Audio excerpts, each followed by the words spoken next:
Hoy compartamos la palabra de Dios con el tema Los que no saben discernir entre su mano derecha y su mano izquierda. Compartamos un tiempo juntos para estudiar la palabra de Dios.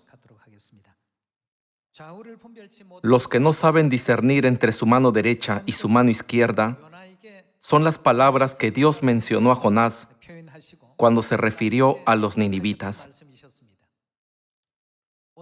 Incluso en esta época, hay muchas personas a nuestro alrededor que no entienden la voluntad de Dios, no comprenden el propósito de Dios al crear el mundo, ni saben las razones por las cuales existen todas las cosas. Son ajenos a todo esto. Por lo tanto, no debemos dejar solos a los que no saben discernir entre su mano derecha y su mano izquierda, sino guiarlos para que puedan distinguir entre ambas. Cuando Dios dijo a Jonás que predicara el evangelio incluso a los que no sabían discernir entre su mano derecha y su mano izquierda, y Jonás hizo lo que se le ordenó, aquellos que no discernían cambiaron de actitud y pudieron distinguir. Donde quiera que se predique la palabra de Dios, la gente recibirá el poder de discernir. Debemos creerlo y proseguir con la obra del evangelio. Veamos Jonás capítulo 1, versículo 1. Vino palabra de Jehová a Jonás, hijo de Amitai, diciendo: Levántate y ve a Nínive, aquella gran ciudad, y pregona contra ella, porque ha subido su maldad delante de mí. Cuando Dios pronunció estas palabras a Jonás, él no fue a Nínive a predicar su palabra, porque temía debido a varias razones. Sin embargo, después de arrepentirse mucho dentro del vientre del pez, finalmente fue a Nínive para predicar la palabra de Dios allí. Pasemos al capítulo 3, versículo 1. Vino palabra de Jehová por segunda vez a Jonás diciendo: Levántate y ve a Nínive, aquella gran ciudad, y proclama en ella el mensaje que yo te diré. Y se levantó Jonás y fue a Nínive conforme ¿a qué? Conforme a la palabra de Jehová. En el capítulo 1 está escrito: Y Jonás se levantó para huir de la presencia de Jehová. Sin embargo, se le dijo por segunda vez: Proclama en ella el mensaje que yo te diré. ¿Y qué hizo? Se levantó Jonás y fue a Nínive conforme a la palabra de Jehová. Y era Nínive ciudad grande en extremo, de 3 días de camino, y comenzó Jonás a entrar por la ciudad, camino de un día, y predicaba diciendo: De aquí a 40 días Nínive será destruida. Y los hombres de Nínive creyeron a Dios, y proclamaron ayuno, y se vistieron de cilicio desde el mayor hasta el menor de ellos. En el capítulo 1, Jonás tenía temor de predicar la palabra de Dios, pero en el capítulo 3 está la escena en la que se arrepintió y proclamó como Dios le había ordenado. ¿Qué sucedió cuando lo hizo? Veamos Jonás capítulo 4, versículo 9. Entonces dijo Dios a Jonás: ¿Tanto te enojas por la calabacera? Y él respondió: Mucho me enojo hasta la muerte. Y dijo Jehová: ¿Tuviste tú lástima de la calabacera, en la cual no trabajaste, ni tú la hiciste crecer, que en espacio de una noche nació, y en espacio de otra noche pereció? ¿Y no tendré yo piedad de Nínive, aquella gran ciudad, donde hay más de 120,000 personas que no saben discernir entre su mano derecha y su mano izquierda, y muchos animales? De esta manera, 120,000 personas se arrepintieron ante Dios, y Él desistió de enviar la calamidad que había amenazado con causarles. Cuando se predicó y dio a conocer la palabra de Dios, 120,000 personas que no sabían discernir entre su mano derecha y su mano izquierda, cambiaron todas. A veces pensamos: si doy testimonio del día de reposo, ¿entenderán? ¿Pueden entender si predico sobre la Madre Celestial? Esto es algo que no debemos pensar. La Biblia menciona Dios anuncia lo por venir desde el principio y desde la antigüedad lo que aún no era hecho. Hermanos, no debemos emitir juicios ni conclusiones prematuras, ni pensar, ¿esto es posible o no? Dios dijo, prediquen la palabra de vida a todas las naciones, bautizándolos en el nombre del Padre y del Hijo y del Espíritu Santo, enseñándoles que guarden todas las cosas que os he mandado. Ya que no saben discernir entre su mano derecha y su mano izquierda, ¿acaso no debemos enseñarles? No solo enseñarles, sino también guiarlos a obedecer todos los mandamientos de Dios. Hermanos, debemos ser los que obedecen a Dios, que dijo, vayan y prediquen, predicando a numerosas personas que viven en este mundo sin conocer la Pascua ni los mandamientos de Dios. En cuanto a la Pascua, necesitamos que la gente sepa que la celebramos de acuerdo con la regla de Dios. Anunciemos este mensaje a la gente, a Samaria y hasta lo último de la tierra. Veamos Daniel capítulo 9, versículo 3. Y volví mi rostro a Dios el Señor, buscándole en oración y ruego, en ayuno, cilicio y ceniza, y oré a Jehová mi Dios e hice confesión diciendo, ahora, Señor Dios grande, digno de ser temido, que guardas el pacto y la misericordia con los que te aman y guardan tus mandamientos, hemos pecado, hemos cometido iniquidad, hemos hecho impíamente, y hemos sido ¿qué? Hemos sido rebeldes. ¿Y cuál es la rebelión? Nos hemos apartado de tus mandamientos y de tus ordenanzas. A través de las palabras de hoy, podemos entender por qué Dios dice, apartaos de mí, hacedores de maldad. Continuemos con el versículo 6. No hemos obedecido a tus siervos los profetas, que en tu nombre hablaron a nuestros reyes, a nuestros príncipes, a nuestros padres y a todo el pueblo de la tierra. Tuya es, Señor, la justicia, y nuestra la confusión de rostro, como en el día de hoy lleva todo hombre de Judá, los moradores de Jerusalén y todo Israel, los de cerca y los de lejos, en todas las tierras a donde los has echado a causa de su rebelión con que se rebelaron contra ti. Oh Jehová, nuestra es la confusión de rostro de nuestros reyes, de nuestros príncipes y de nuestros padres, porque contra ti pecamos. De Jehová nuestro Dios es el tener misericordia y el perdonar, aunque contra él nos hemos rebelado y no obedecimos a la voz de Jehová nuestro Dios, para andar en sus leyes que él puso delante de nosotros por medio de sus siervos, los profetas. Todo Israel traspasó tu ley, apartándose para no obedecer tu voz, por lo cual ha caído sobre nosotros la maldición y el juramento que está escrito en la ley de Moisés, siervo de Dios, porque contra él pecamos. Al resumir todos los contenidos de Daniel capítulo 9, podemos ver que Dios dio a conocer repetidamente sus leyes, reglas y estatutos a su pueblo a través de los profetas. A pesar de eso, ¿qué hicieron? Se apartaron de las leyes, reglas y estatutos de Dios. La Biblia nos enseña que esto es rebelión espiritual. Por lo tanto, para salvar a la humanidad, perdonar nuestros pecados y llevarnos de regreso al eterno reino de los cielos, Dios estableció la gran verdad de la Pascua en esta tierra. Este es el nuevo pacto que nunca desaparecerá. Dios nos concedió esta santa fiesta de la Pascua como una señal del pacto entre Él y nosotros. Dios estableció la Pascua como una regla, estatuto y ley que nunca debe desaparecer desde los días del Éxodo hasta la actualidad y hasta que entremos en el cielo. Sin embargo, hoy esta regla, estatuto y ley ha desaparecido sin dejar rastro aunque hay muchas iglesias, no guardan este mandamiento de Dios.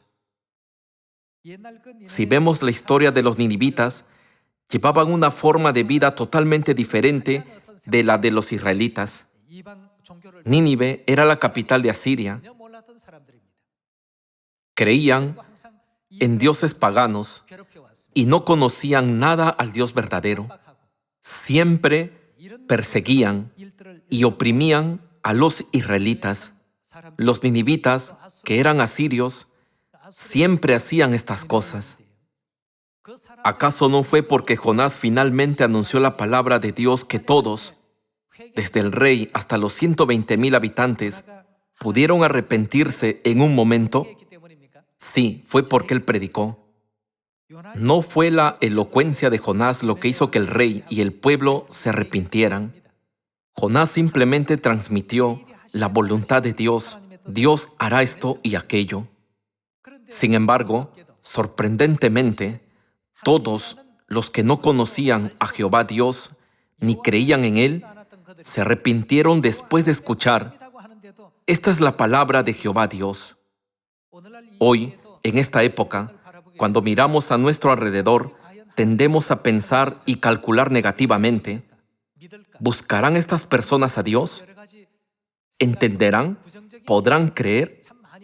Sin embargo, contrariamente al pensamiento de Jonás y contrariamente a nuestros pensamientos, ocurrió algo impactante. Todos los ninivitas se arrepintieron.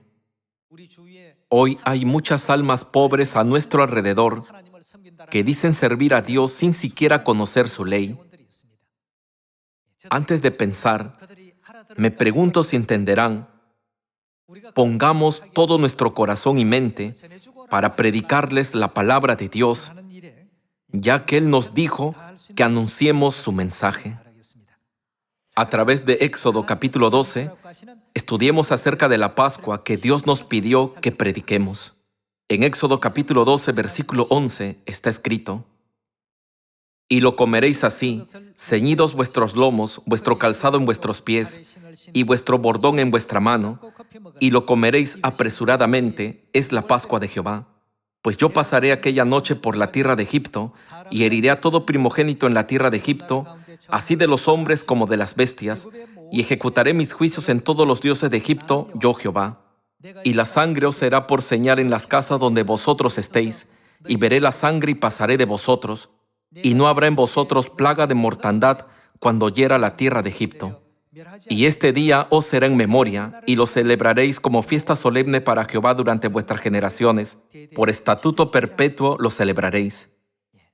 Hace unos 3,500 años, los israelitas celebraron la Pascua en la tierra de Egipto.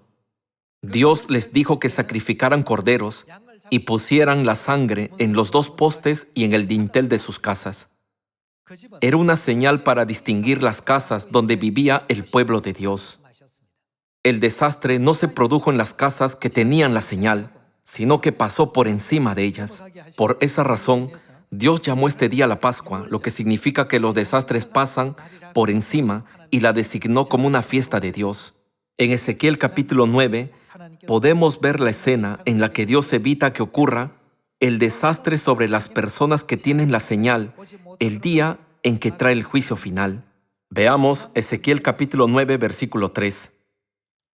«Y la gloria del Dios de Israel se elevó de encima del querubín, sobre el cual había estado, al umbral de la casa. Y llamó Jehová al varón vestido de lino, que tenía a su cintura el tintero de escribano.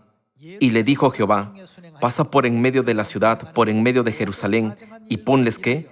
Una señal en la frente a los hombres que gimen y que claman a causa de todas las abominaciones que se hacen en medio de ella. Y a los otros dijo, oyéndolo yo: pasad por la ciudad en pos de él y matad. No perdone vuestro ojo, ni tengáis misericordia. Matad a viejos, jóvenes y vírgenes, niños y mujeres, hasta que no quede ninguno. Pero a todo aquel sobre el cual hubiere señal, no os acercaréis, y comenzaréis por mi santuario.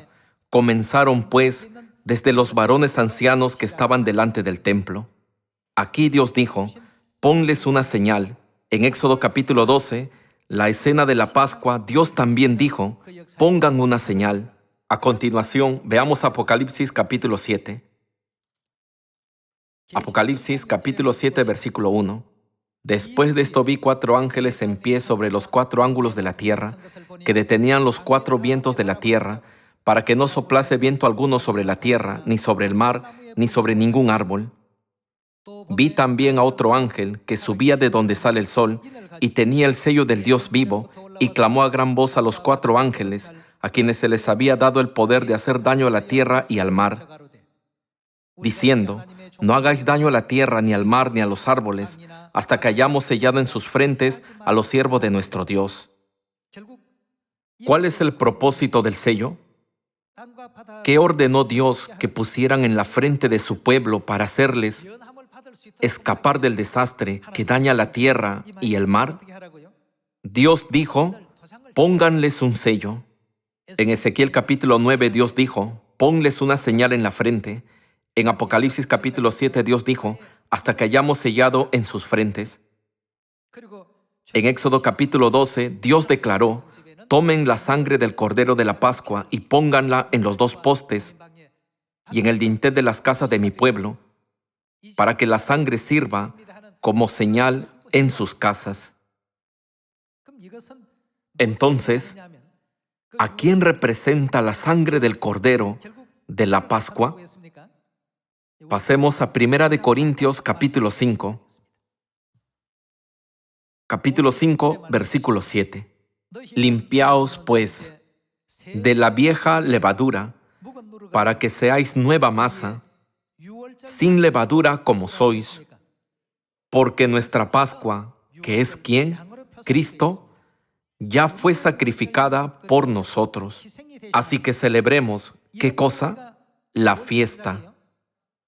Aquí, la fiesta indica la Pascua que debemos guardar. En los tiempos del Antiguo Testamento, los israelitas pusieron la sangre de un cordero físico real en los 2 postes y en el dintel de las puertas de sus casas. Sin embargo, en los tiempos del Nuevo Testamento, el cordero de la Pascua representa a Cristo, así que necesitamos ver lo que debemos hacer para participar en la sangre del sacrificio de Cristo. Aquellos que no tienen esta preciosa sangre no pueden ser salvos del último desastre, ¿no es verdad? Veamos 1 Corintios capítulo 10, versículo 16. La copa de bendición que bendecimos, ¿no es la comunión de la sangre de Cristo? El pan que partimos, ¿no es la comunión del cuerpo de Cristo? Aquí la palabra no es utilizada como algo negativo, sino como una afirmación que significa es para participar en la sangre de Cristo, ¿no es cierto? Versículo 17. La Biblia enseña: siendo uno solo el pan, nosotros, con ser muchos, somos un cuerpo, pues todos participamos de aquel mismo pan. Aquellos que participan en la preciosa sangre de Cristo definitivamente participan en el pan y el vino de la Pascua, ¿no es cierto? ¿Qué deben hacer con la Pascua? Deben guardarla. Así como los israelitas pusieron la sangre del cordero físico de la Pascua en los postes y en el dintel de sus casas en los tiempos del Antiguo Testamento, en esta época debemos poner la preciosa sangre de Cristo dentro de nosotros. Dios estableció la verdad del nuevo pacto en esta tierra a fin de que participemos en su preciosa sangre. Vayamos a Mateo capítulo 26, versículo 17. Capítulo 26, versículo 17. El primer día de la fiesta de los panes sin levadura, vinieron los discípulos a Jesús diciéndole: ¿dónde quieres que preparemos para que comas la Pascua? Y él dijo: id a la ciudad a cierto hombre y decidle: el maestro dice, mi tiempo está cerca, en tu casa celebraré la Pascua con mis discípulos. Jesús dijo que celebraría la Pascua, por tanto, es evidente que nosotros también debemos celebrar la Pascua. Dios vino a esta tierra en la carne para salvar a la humanidad y señaló que celebraría la Pascua. Al considerar lo que Dios dijo, ¿quién se atrevería a decir: esta enseñanza es falsa y hereje? Hermanos, este es el camino a la salvación. Esta es la verdad enseñada por Dios. En tu casa celebraré la Pascua con mis discípulos. versículo 19. Y los discípulos hicieron como Jesús les mandó. ¿Y qué hicieron? Prepararon la Pascua. Veamos cómo participaron en el pan y el vino de la Pascua. Versículo 26. Y mientras comían, tomó Jesús el pan y bendijo y lo partió, y dio a sus discípulos y dijo: Tomad, comed, esto es mi cuerpo. Dios permitió que el santo cuerpo y la preciosa sangre de Cristo estén en nosotros. Haciendo esto, nos prometió que nos aprobaría como aquellos que recibieron el sello de Dios. ¿No es así? Veamos el versículo 27. Y tomando la copa, dentro de la copa estaba el vino de la Pascua. Y tomando la copa, y habiendo dado gracias, les dio diciendo: ¿Qué les dijo Jesús que hicieran? Bebed de ella todos, porque esto es mi sangre del nuevo pacto, que por muchos es derramada para remisión de los pecados. Jesús es simbolizado como el Cordero de la Pascua. Entonces, aquí, la sangre de quien indica mi sangre se refiere a la sangre del Cordero de la Pascua. En 1 Corintios capítulo 5, versículo 7, ¿a quién se refiere Jesús? La Biblia dice: porque nuestra Pascua, que es Cristo. En otras palabras, aquí mi sangre del pacto indica la sangre del Cordero de la Pascua. ¿Qué verdad estableció Dios hoy para que participemos en la realidad del Cordero de la Pascua, la carne y la sangre de Cristo? La verdad de la Pascua del nuevo pacto. Como Jesús tenía que sufrir y morir en la cruz al día siguiente, en el versículo 29 Jesús dijo: Y os digo que desde ahora no beberé más de este fruto de la vid, hasta aquel día en que lo beba nuevo con vosotros en el reino de mi Padre. Como dijo que es del fruto de la vid, vemos que se utilizó vino en la Pascua. Así como en los tiempos del Antiguo Testamento, cuando Dios dio la Pascua como señal para hacer que los desastres pasaran por encima, Dios dio esta grandiosa verdad, la Pascua, a sus hijos para que escapen de los desastres en el último día. Veamos otro versículo acerca de la Pascua. Lucas capítulo 22. Capítulo 22, versículo 7.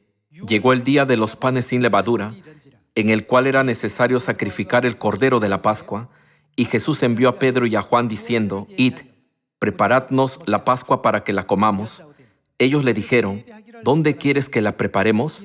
Él les dijo: He aquí, al entrar en la ciudad os saldrá al encuentro un hombre que lleva un cántaro de agua. Seguidle hasta la casa donde entrare, y decid al padre de familia de esa casa: el maestro te dice, ¿dónde está el aposento donde he de comer la Pascua con mis discípulos? Entonces él os mostrará un gran aposento alto ya dispuesto, preparad allí. Fueron pues y hallaron como les había dicho, y prepararon la Pascua. En el versículo 14 se lee: cuando era la hora, ¿qué era? Cuando era la hora de la Pascua, se sentó a la mesa, y con él los apóstoles, y les dijo: cuánto he deseado comer con vosotros esta Pascua antes que padezca. Jesús expresó que había deseado ansiosamente celebrar la Pascua. Continuemos con el versículo 19. Y tomó el pan y dio gracias y lo partió y les dio diciendo: esto es mi cuerpo que por vosotros es dado. ¿Haced qué? Haced esto en memoria de mí. De igual manera, después que hubo cenado, tomó la copa diciendo: esta copa es ¿qué? El nuevo pacto en mi sangre, que por quienes, por vosotros se derrama. Jesús dijo que estableció el nuevo pacto para todo su pueblo, incluyendo los apóstoles, quienes serían salvos al recibir la verdad del nuevo pacto. Él dijo: esta copa es el nuevo pacto en mi sangre, que por vosotros se derrama. Aproximadamente 700 años antes de que se estableciera el nuevo pacto, Dios ya había profetizado a través del profeta Jeremías: «He aquí que vienen días en los cuales haré nuevo pacto con la casa de Israel y con la casa de Judá». Muchos profetas testificaron que Dios mismo vendría y establecería la verdad de la Pascua. No obstante, numerosas personas en el mundo, hasta ahora, no saben cómo discernir entre derecha e izquierda, la verdad de la falsedad, el camino al cielo y el camino al infierno, y están deambulando sin rumbo. Debemos guiarlos a la verdad. Leamos Jeremías capítulo 31, versículo 31. He aquí que vienen días, es decir, cuando llegue su debido tiempo, dice Jehová, en los cuales haré, ¿qué cosa? Nuevo pacto con la casa de Israel y con la casa de Judá. ¿Cuándo estableció Dios el nuevo pacto? Él estableció el nuevo pacto en el aposento alto de Marcos en la Pascua, como podemos ver en Lucas capítulo 22, versículo 20. Veamos las características del nuevo pacto. Versículo 32. No como el pacto que hice con sus padres el día que tomé su mano para sacarlos de la tierra de Egipto, porque ellos invalidaron mi pacto, aunque fui yo un marido para ellos, dice Jehová. Pero este es el pacto que haré con la casa de Israel después de aquellos días, dice Jehová. ¿Qué hará? Daré mi ley en su mente y la escribiré en su corazón, y yo seré a ellos por ¿quién? Por Dios, y ellos me serán por pueblo. Y no enseñará más ninguno a su prójimo, ni ninguno a su hermano, diciendo, conoce a Jehová, porque todos me conocerán, desde el más pequeño de ellos hasta el más grande, dice Jehová, porque perdonaré la maldad de ellos, y no me acordaré más de su pecado. ¿Qué clase de personas pueden recibir la gracia del perdón de pecados? Son las personas que celebran la Pascua del nuevo pacto. Y yo seré a ellos por Dios, y ellos me serán ¿qué? Me serán por pueblo. No obstante, aquellos que no guardan la verdad del nuevo pacto se rebelan contra Dios y se alejan de los mandamientos e ignoran las leyes, los estatutos de Dios, como se puede ver en Daniel capítulo 9, versículo 5. ¿Qué hay sobre las personas en la actualidad? No disciernen entre derecha e izquierda. No saben de dónde vienen sus almas, ni a dónde irán después de la muerte. Aunque las personas van a la iglesia, no saben si las leyes y ordenanzas que están guardando son realmente o no las leyes y ordenanzas de Dios. Por eso, Dios nos dice que hagamos ¿qué? Que nos acerquemos a las personas que no pueden discernir entre derecha e izquierda y les prediquemos. Hoy, muchísimas personas viven en la tierra. ¿Qué clase de personas son a los ojos de Dios? Son personas que no pueden discernir entre derecha e izquierda. Dios envió a Jonás al pueblo de Nínive, que no podía discernir entre su mano derecha y su mano izquierda, y le dijo que fuera y les predicara. Ahora Dios nos envía diciéndonos que prediquemos a las personas que no pueden distinguir entre derecha e izquierda. Tenemos la misma misión de Jonás. Prediquemos a todas las personas, deshaciéndonos de los pensamientos negativos como ¿aceptará la verdad? No escuchará. Esa persona es muy anciana o no es una persona religiosa. Prediquemos la palabra de Dios a todos, a tiempo y fuera de tiempo, para que el verdadero pueblo de Dios pueda escuchar la voz del Padre y la Madre y regrese rápidamente a Sión. Abramos las puertas para que ellos puedan participar juntos en el banquete de salvación eterna. Hoy, Dios Elohim nos ha dado ojos espirituales para discernir entre derecha e izquierda. Doy gracias y gloria eternas a Dios Padre y a Dios Madre. Ahora permítanme concluir el sermón de hoy. Muchas gracias.